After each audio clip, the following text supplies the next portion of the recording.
80% de risque d'avalanche en moins, la forêt est avec les gazex et les paravalanches l'un des 3 principaux moyens de protection anti-avalanche. La vallée de Cellier est historiquement connue pour ses importantes chutes de neige.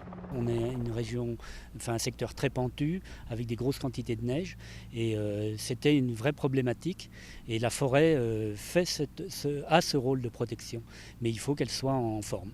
Ça maintient le manteau neigeux en place, mais pour cela, il faut que ce soit une forêt relativement jeune, en tout cas pas une vieille forêt qui risque de s'effondrer.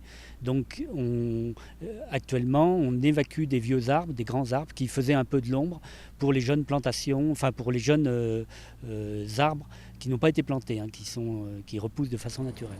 Les bois évacués seront vendus pour financer une partie de l'opération d'héliportage. Il reste à la charge de la commune environ 10 000 euros. L'opération prend relativement du temps.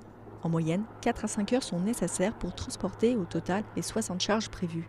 L'hélicoptère a été choisi pour cette opération puisque ce versant de forêt est très pentu. En premier lieu, la desserte est pour cette raison-là manquante, donc nous ne disposons d'aucun accès pour accéder à cette parcelle. Et l'hélicoptère permet également d'optimiser le prélèvement sur la coupe, c'est-à-dire qu'il nous permet de prélever quelques arbres par petites trouées et donc d'optimiser le prélèvement en fonction des besoins de régénération au sein de la forêt. Les arbres concernés sont d'un diamètre assez important, donc ils représentent un tonnage important. Bien évidemment, chaque hélicoptère a un tonnage de levage maximum. Et donc, au vu de l'importance des bois et de leur nombre, le Super Puma qui travaille aujourd'hui permet d'optimiser le nombre de rotations par aller-retour. Pendant cette opération, l'hélicoptère transporte 1 à 5 tonnes par navette. Quelques mois seront nécessaires pour que les jeunes arbres poussent et deviennent assez robustes pour réaliser leur rôle de protection.